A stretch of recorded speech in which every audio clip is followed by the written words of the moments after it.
I'm grateful for those experiences because I feel like it gave me some, like, I don't know, spiritual street cred, if you will.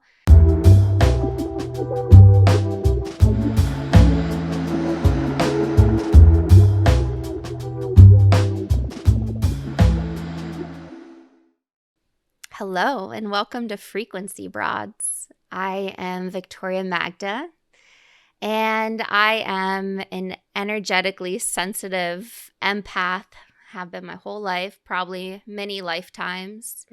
And I'm really excited to be here with you and, of course, Tara. And it's time. It's time that I share my story. It's time that I share my experience. It's time that I share my wisdom and all of the information and the downloads that are coming through.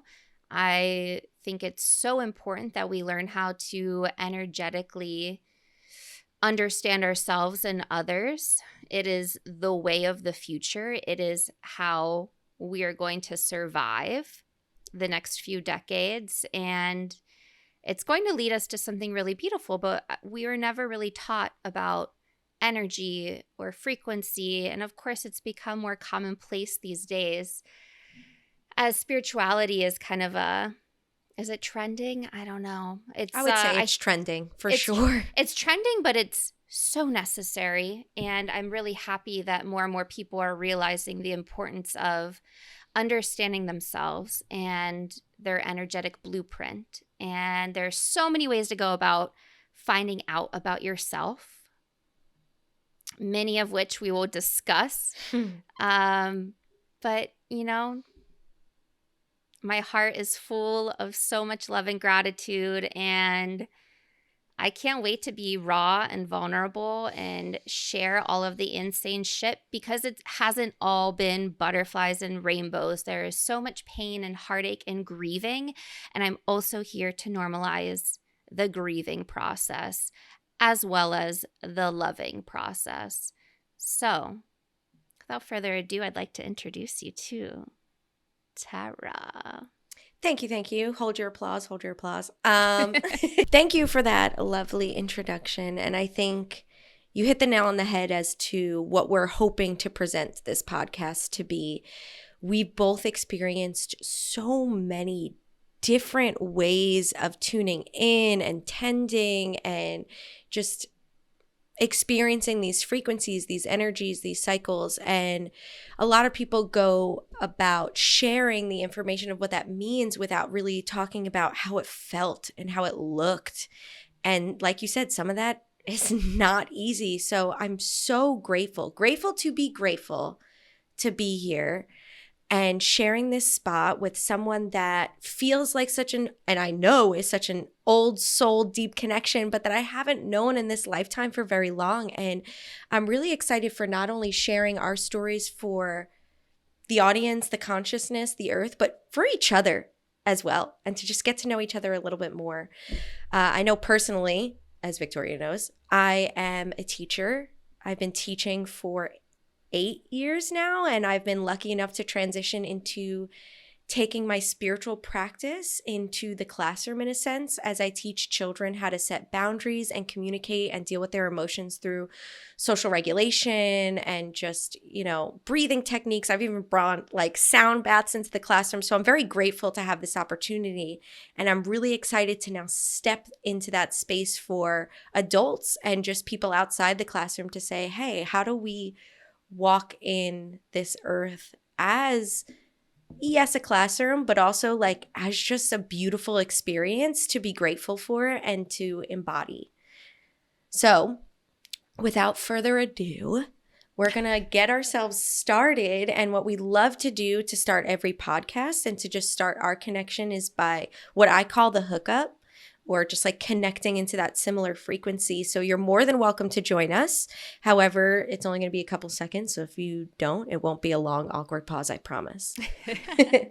You're going to put your right hand, your palm on the third eye, and your left hand on the sacral chakra area, or right by the navel. And we're just going to sit up tall, and we're going to take a couple deep breaths just to tune into each other. And today we're tuning into the station of energy. So taking a deep breath in.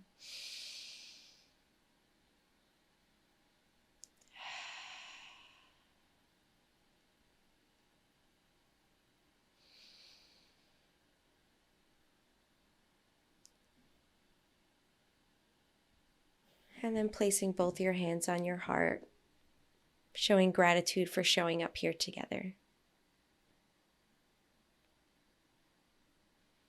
Okay, now that we are grounded and tuned in, let's get silly with it. Let's talk about it. Let's get into it. I love that we're starting with the basics. I mean, we couldn't be called frequency broads and not talk about energy. And I guess it's important to note we're both working individuals surrounded by people coming from varying backgrounds of experiences and I guess knowledge of themselves, whether it be from age or privilege or experience. But I work in sustainability, and it sounds sexier than it probably is.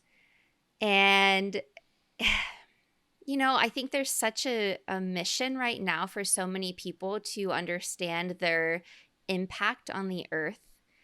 And I am a firm believer, and this is kind of a recent realization, that understanding your own energetic imprint and how it affects the consciousness is far more impactful to this earth than your carbon footprint, than your consumption of waste or material goods.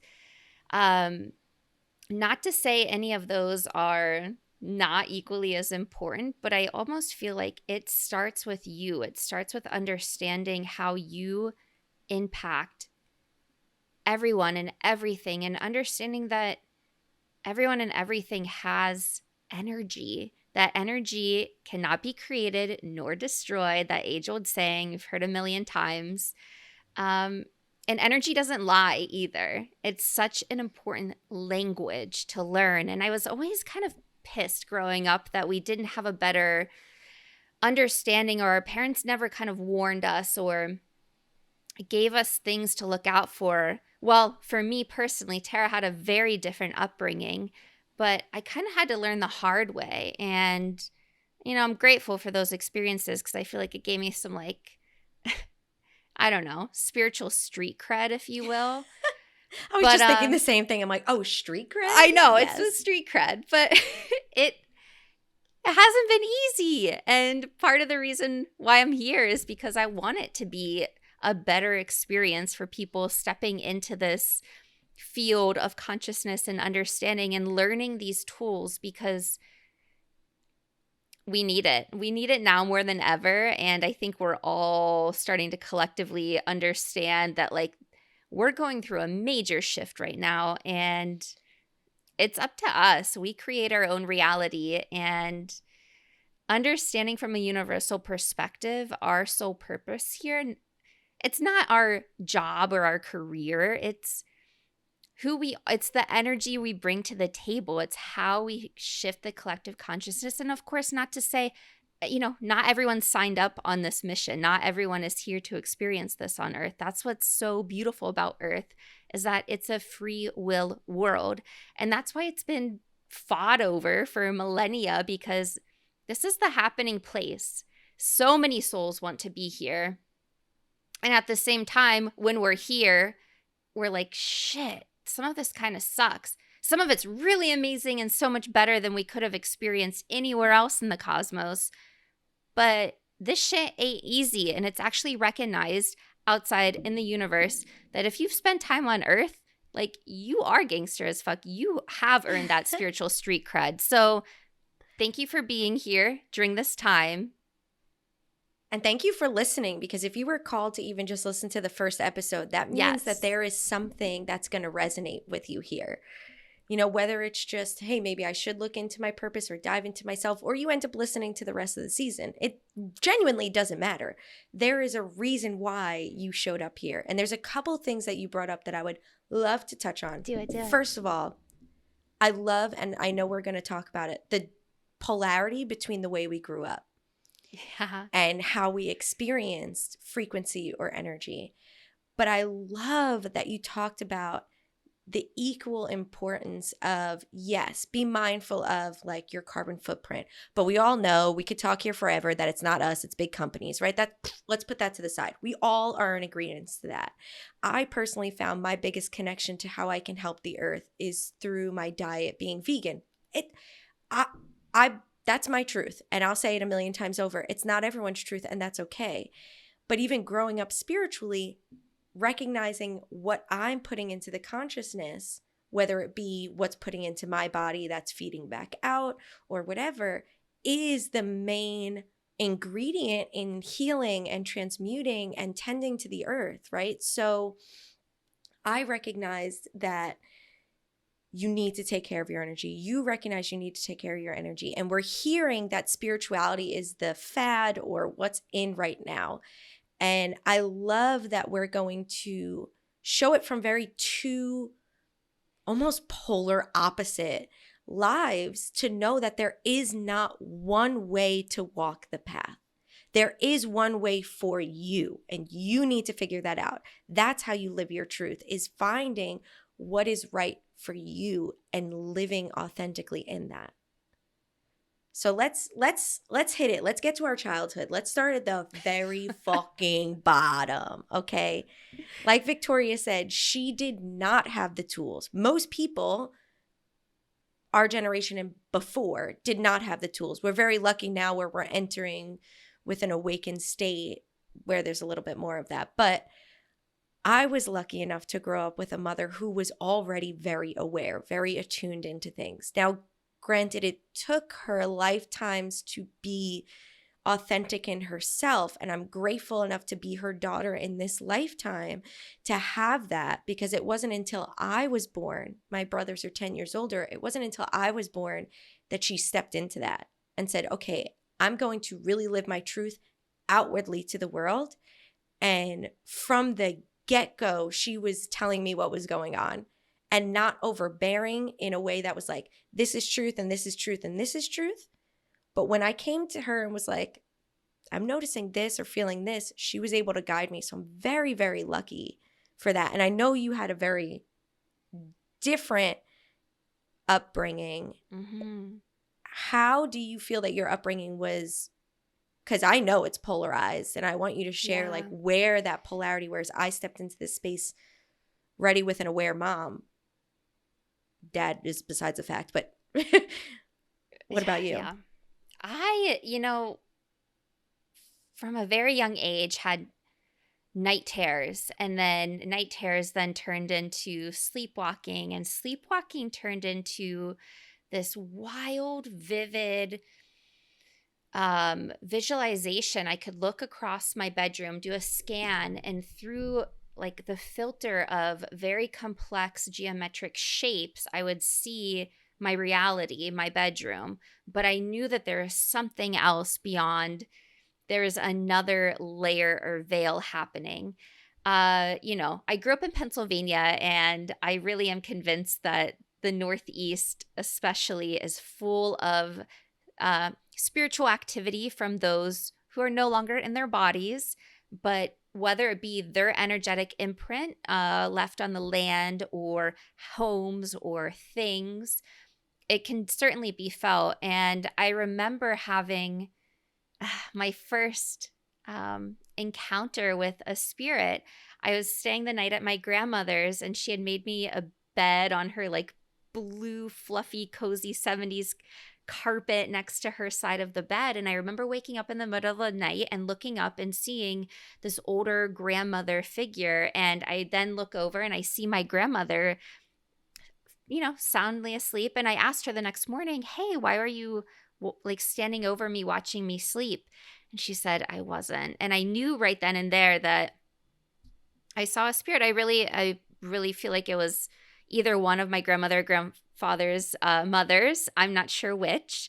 And then I started to see more shadows out of the corner of my eyes.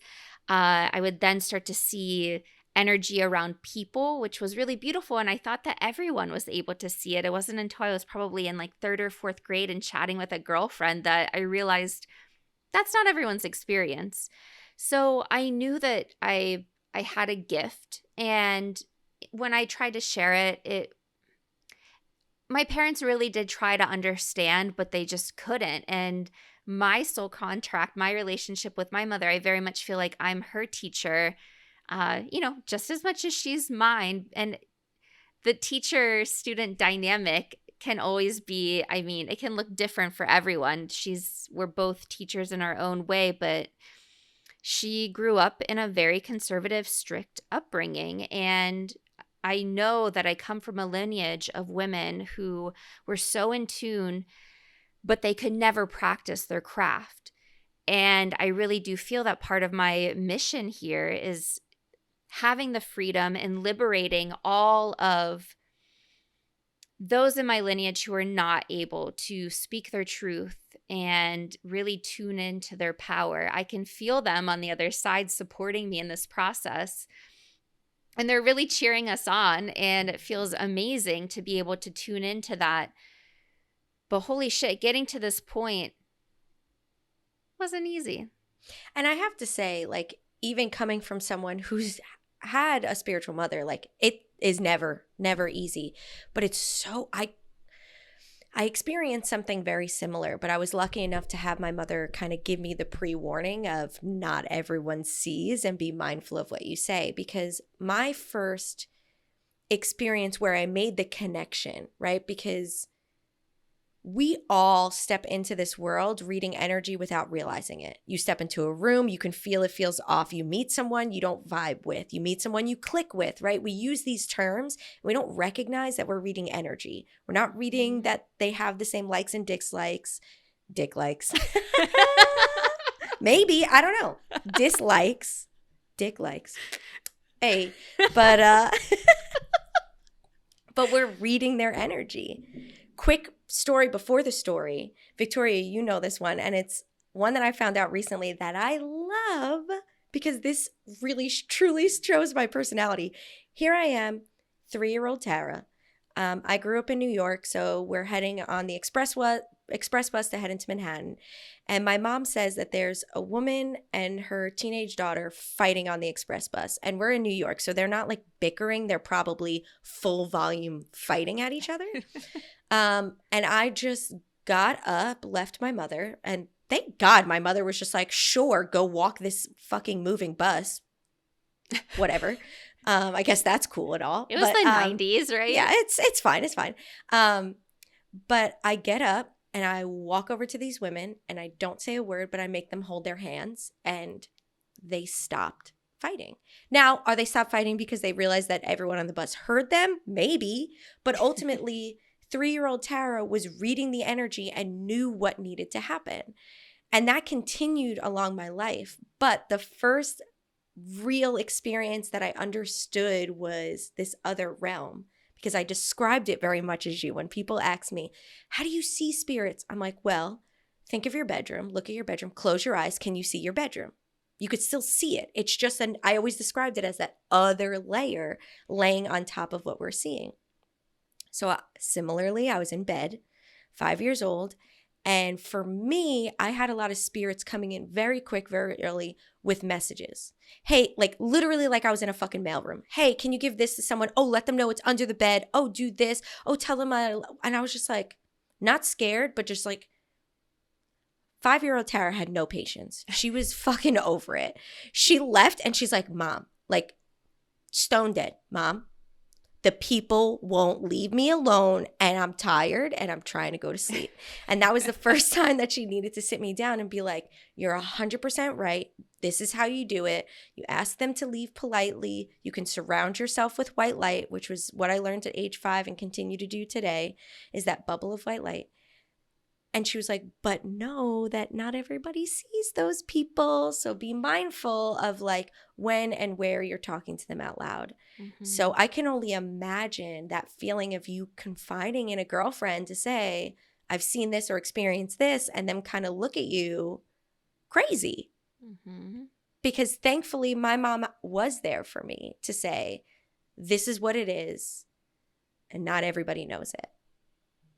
Which then, you know, young Tara's imagination took over and thought I was seeing ghosts everywhere, eating lunch in the cafeteria and shit, which was fine. We got to play with it. We got to learn how to read the energy and learn what's intuition, what's ego, and what's imagination. And how do we play with all three of those? Yeah. It gets really interesting when you learn how to play with all three of them. I think, I don't want to speak for you, Tara, but please do. I will, because I think this statement is true. We are both past the point of people thinking we're crazy, because there are such crazy phenomenons happening right now that like anything goes. And I think we're kind of desensitized at this point. That's why it's perfect timing for us to start this podcast. And I've been practicing sobriety on and off for maybe the past year or so, which has been interesting. I never really felt like I had a problem, but I did notice in times where the energy was overwhelming that I would turn to something, some kind of vice to numb the oversensory experience that happens when you're an energetically sensitive person. And my vices were usually, you know, a little bit of wine here and there, some marijuana. And it, you know, eventually made me realize how much it dims my light. And going through this practice of feeling everything took me to a totally different level. Like, it skyrocketed my, I guess, courage to step fully into my body, because that's what would happen when I would partake in any sort of substance. A soul fragment would sort of drift away. And I really feel the need to be fully here now. And there's, I think, a lot around safety that plays into, you know, feeling able to fully express myself and who I am, because it can often be triggering. And I'm very sensitive to how I trigger others. It's never my intention to make anyone feel any which way other than how they're meant to feel in that time. And I think learning how to shift from not wanting to walk on eggshells, but rather holding space. Holding space has been a practice that has led me, I mean, it's crucial to not only my day-to-day job, my Monday through Friday, working with clients, working with my colleagues, mentoring my peers, my friendships, which I hold so near and dear to my heart. But yeah, I totally forgot what I was talking about. It's what happens when you channel it. Just That's so true, right? And it's okay to not remember everything someone says, right? Okay, it definitely is, but that's why your girl literally writes down everything, You right? really Like do. everything. And I know that that's not a practice for everybody, but in this practice of remembering, it's so easy to fucking forget. Like you learn, you get this big thing in meditation, you're like, whoa, and then 30 seconds later it's gone. And I'm like, oh no. And I know my cells remember. I know my light being remembers. I know my body remembers. But like, I want my conscious mind to remember. So when I'm walking this daily life, I have that lesson on the forefront of my brain and I can recognize that. So it's totally fine when we get like tripped up and we're like, wait, where was I going with that? What was I?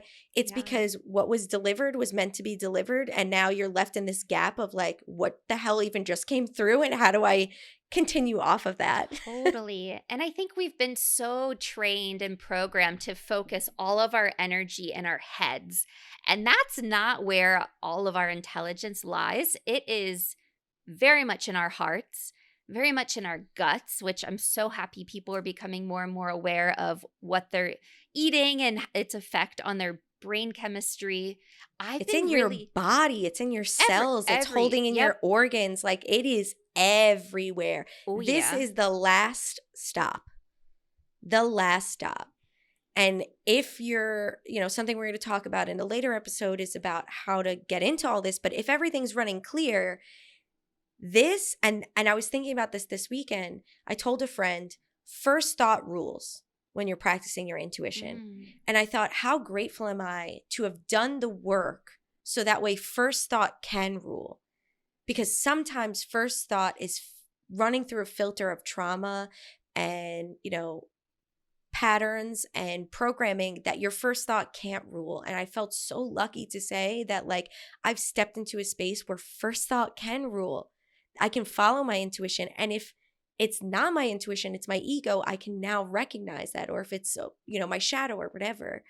But you mentioned holding space and, for people as they're processing things and triggering others and not dimming your light. And that brought to me another polarity in which we grew up in.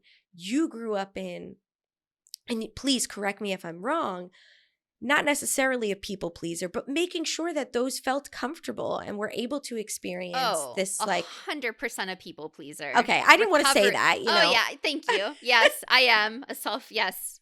Thank you. Yeah. And I am the polar opposite. Yep. I have been trying to learn how to, like, settle the fuck down because I came into the earth to shake shit up. Like, I was a bully for a good portion of my life, but most of it was, I'll say it, bully to the bullies, okay? Like, I came in, and even to this day, I have to watch myself because someone will come to me with a challenge, and I'm immediately like, well, yeah, because you're the problem. And this is what you got to do, or this is where you got to look at. I've learned to stop giving my advice to others because my advice works for me and not for everyone. And that's something I needed to learn. But I still push people and I'm like, well, that's because you should be looking inward. That's because you should be tending to this. Like, go inwards, figure out what's going on. I am the person that, like, makes people feel uncomfortable. And for a long time, my ego took that as a power and was like, hell yeah, you are strong. You make people scared. You shake shit up. And now I've learned to find the balance of, like, yeah, I'm a challenger. I'm here to push you and make you face the truths that you're too scared to face. But I could do so by, like you said, holding space for them to go through their own process. And that not everyone is going to walk the same path as me. Although I found a quick, easy shortcut and I want to give it to you, I'm going to, but I have to not be attached to that and say, you have to do it this way, which is something that I think we see in this social media, like, fad of spirituality is you have to face it this way. And this means this and that means that. No, it's all about tuning in and learning your own language and what symbols mean to you and what your emotions are telling you and how you need to be tended to, because, like you said, you have ancestral patterns and you have lineages that you're speaking up for, that you're breaking cycles of, and that's very different from my lineage of shouters that's learning how to listen, right? That has been my goal, is how do I become the observer? How do I become the listener and just continue to hold space, which I've grown in, but still am working in a lot because I feel like with all these downloads and information, I want to give you the easy. I want to give you the Spark Notes, bro. Like, I want to tell Spark you. Notes. Remember Spark Notes? Like, I want to give you the Spark Notes of, like, all this information, but I know that I can't. I know that they have to find their truth and they have to find it in their own way. And by they, we mean you. Of course. And everyone, ourselves included. Oh, yes, of course. And, it's so important to note that this friendly, loving reminder that you can't help those who don't want to be helped. And sometimes your presence alone can activate remembrance or a trauma or whatever it is. We'll call it remembrance because I think that kind of encompasses our inner knowing, our inner truth. Because I think a lot of religions, a lot of people across the world have this, I guess, maybe somewhat understanding of everything lying inside of us is all we really need. And no, I guess let me back up. No one really, not everyone, religion has not really brought us to that point quite yet. Almost the opposite, but that's okay. Yeah, you're right. I Personal guess opinion, almost the opposite of that. Everything you need is in the church or in the temple. yeah. And Yeah. it's like, bro, that temple's here. Like, I got to go here into my inner temple to find my answers. Thank you for creating an organization and a space for me to find community. But we've been sadly taught much of the opposite because we are too powerful and people are scared of that. It is literally the opposite. Everything we were taught growing up is the opposite. And maybe that's my newfound realization with Christ consciousness and not really needing a church but more so community. Yes. And I love that. I love that we're building community. And hopefully, this podcast will start that for other people, is to recognize, like, just Victoria and I came together and started this small community of just her and I. And we have branched out to now having women's circles monthly and, being part of many different communities that fill our needs and fill our soul, our cup. And I think something that you mentioned in the beginning about doing the work or tending to yourself as opposed to like healing the earth and what society tells us we need to do is really what's going to heal the earth. And I think that shows true in what you and I experienced growing up and how we woke up through spirits, people who have recently passed on, through empath, feeling someone else's emotions. And I feel and I recognize, and I wonder if you're having the same experience, that I am meeting people, young, like students and like fucking 7-year-olds. And I am meeting adults who are just starting their spiritual journey, whether they recognize it or not. And they're already at the knowledge and remembrance part that we are currently, right? So when we first started, it was and I consider myself a witch. Like, I know that whatever people believe or not. But I grew up very, like, my mom was like, we're going to do spells and she has a shop where she makes spell bottles. And I very much do that myself. But now we're shifting into this space of, how do we walk into different dimensions? How do we hold all these different realms in our hand? And we see it in media and we see it, in the books and movies that are coming out. And these 7-year-olds are coming to me and they're like, did you know that reality is your own construct and there's glitches in the matrix? And I'm like, bro, you're waking up the same fucking time I am. Welcome. So true. So you doing that inner work, you alivening that for yourself, feeds the consciousness. So when others wake up and they're pinged, they have the same awakening that you're currently having. So yeah, they'll still have their cycles and it'll still be tough and they'll still have their own traumas and ancestral lineages that they need to deal with. But there'll be a level of remembrance that they can already access because of the work that you're doing, because of the information and light that you're sharing. So talk about not dimming your light for others. You dimming your light dims the light for the consciousness. It is time to step up. And I am so grateful to be here with you, Victoria, because we bring such different energy. And how can we attune to each other, attune to the earth, attune to the galaxies, and live this life with gratitude and acceptance, and know that there will be pain, but there does not need to be suffering if you're walking this path of acceptance and tuning into the frequencies that are within you. I came here with such a strong frequency of love, and waking up out of how society has defined love. We were Disney kids growing up, and like it just, that whole love will rescue you, this bullshit concept that floats around in every sort of programming out there, movies, TV, whatever. I really do feel this surge of universal love. And I think even through our words, even through listening, there's something called transmission healing, which many spiritual practitioners will offer. And I think it's really important to understand the frequency of words and the vibration that, I mean, can totally aliven or trigger the fuck out of you, that is found in just a word. I mean, they call it spelling for a reason, right, my little witch? Oh, hell yes. And ironically enough, terrible speller. Terrible. That's a whole nother story for another day. Yeah, it's okay. I'm actually like really good at spelling, so I'm glad we're partnered up. Oh, thank God. Universe, society out there, if I ever post anything myself, just know the grammar and spelling is going to be terrible and you'll love me for it anyway. Speaking of love, just one little fucking cute note that I didn't share with you. Yes. In my school, we do these things called appreciations where we take the time to write someone a letter just to say what we appreciate about them, which I love.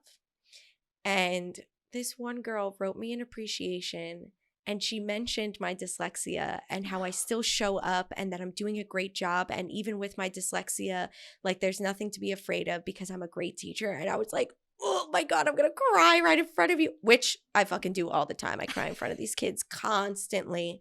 I show up and I'm like, hey guys, just cried for 2 hours, needed to be held by my partner. How's your day? Good? What a game changer for these young children to hear you be raw and vulnerable and express this emotion that so many cultures, especially men, young little boys, are not, we're not able to express themselves through the cry. I mean, everyone needs to cry. There needs to be that release that happens. It feels so good. And it's such a profound, energetic release of emotions that I think it's really tied to your crown chakra, your third eye, this part of your head that is constantly being overstimulated. And so, Yeah, and I think the best part of it is showing them, right? Again, there are so many times that we could take away the spirituality so it doesn't seem so far-fetched and say, my learning to be vulnerable and being vulnerable every day shows children of any gender, of any culture, that it's okay to be vulnerable, right? So you take that into the spirituality and say, my work is showing others that it's okay to show up in their life. And you're right, crying is such an amazing release. I love making people cry, make people cry all the time. I make the children cry all the time. I'm like, it sounds so bad, but I'm like, what is really sad for you right now? And then we all sob together. And I show them that there's a release in crying. There's a release in laughter. For example, I got my period today. And when I get my period the day before and day of, I'm super emotional. And I can recognize that my emotions are heightened in the way that I need to express them. I don't need to dim that. I just need to be aware of that to make sure I'm in safe places for myself. But today I was going for a walk with my partner and I just wanted to cry. And I didn't stop myself, but it wasn't like at the eyes yet. And he turns around, he goes, and he saw that in me and he knows, and he's like, okay with me crying, of course. But he's just looked at me, he's like, do you want to go on the swings? And I was like, yeah, I do. And he just pushed me on the swings and I was like giddily giggling for so long that he was just like, are you okay? But it was the same release. And I was able to tap into that and say, okay, I'm letting that energy out through laughter. Because right now, there isn't anything that needs to be released through tears. I cried all day yesterday, so there's none left, right? So it's that expression, it's that release of energy that I'm hoping that through our transmission, through our words, through our embodiment and sharing of our practice, that you too can learn to release through movement, through crying, through laughing, through your breath, through ritual, whatever it is that you feel called to. Hopefully, sharing our stories can show that it's easier said than done. Whew. Hallelujah. Let's stay on the topic of release for a moment, because what better segue into talking about energy and how it shows up in your body, and then the ways in which it stays stuck in your body and how that shows up through dis-ease, often backaches or injuries. What? Ooh.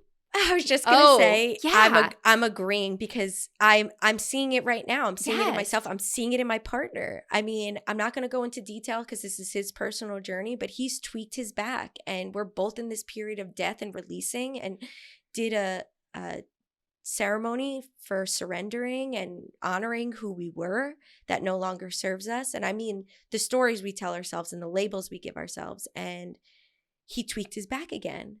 And I said to him, I love you. That physical pain is very real and you need to tend to it in a physical way 100%. But there is some energetic shit you are holding on to. And I'll get permission to share this story, but I had him lay on his back and I started, and this is not part of my regular practice to do energy work with my hands. I'm not a Reiki practitioner, but I started pulling from the spot. And, as I started pulling, he started moaning. And then I realized that there was a cord and I literally started going like this and he started screaming.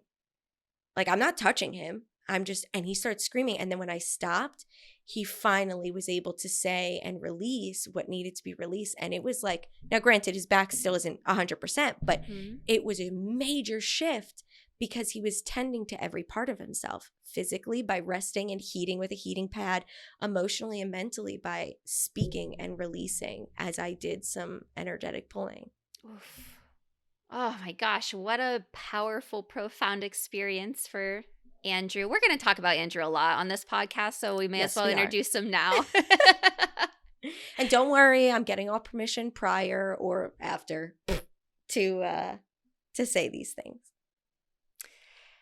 I'm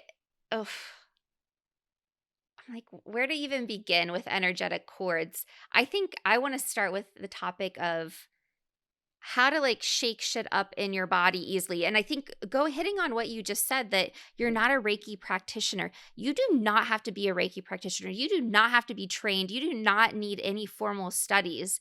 This is, this information is available to you, I think, through your own intuitive guidance. And when you tune into your higher self, you know exactly where to go on your body or someone else's.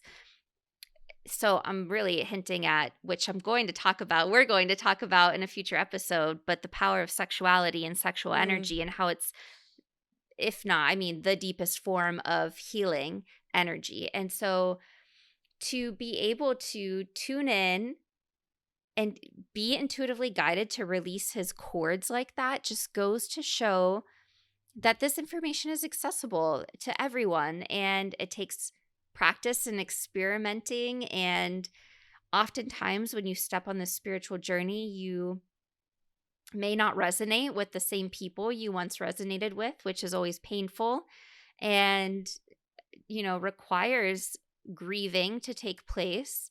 And that can look in the form of a ritual of a release. It can look in the form of crying. It can look in the form of, many different things for us. But for me, how it's shown up lately, I guess, more so coming from an energetic perspective, because I feel like I've been flooded with this intense energy, many emotions coming from a lot of different directions. I am also experiencing deep change and the death process, and shaking and moving my hips and putting on some good music and just slowly, sensually waking up my spine, because that's where a lot of our information is stored, in our spine. And when you start to learn how to move like the snake, which I personally think is why the snake has been taboo for however long. Also, fun fact, did you know that snakes have 2 clitorises? Did not until you told me, and I was like, I knew I loved snakes. Right? I knew it. I mean, but moving your body like a snake is such medicine. And, Tara and I both had birthdays not too long ago. And I had this realization, because I'm starting to see age show up. And I really do feel like I'm aging gracefully because of how I've learned how to move energy through my body. And when energy gets stuck and stored, it is written all over your face. It's written all over your body. It's palpable by even those who aren't necessarily intuitive or empathic. And so I think it goes to show this new era that we're moving into where we got to learn energy. We got to start speaking about it like it's hygienic for our soul to practice clearing energy and to set boundaries and protect ourselves. And then also learning how to, show up in a way that our energy can be of the greatest service to consciousness. Oh, I love that. I absolutely love that. And I know we've been talking a lot about energy and how it showed up in our lifetime. And I'm really excited for the next episode when we're going to be talking about how we play and tune into it now. Because, Mhm. I experienced the back situation the other day, but I'm really learning how to tap into this intuition and into this energy that flows in the spine and through the body. So, next week, we're going to be looking at how we really use that frequency, that energy to play with and show up every day. Looking forward to it. Me too. So thank you for listening. I hope you enjoyed getting to know us a little bit more. And we're going to be diving more into some deep, juicy content as the season rolls out. All of our love. Ciao. Bye.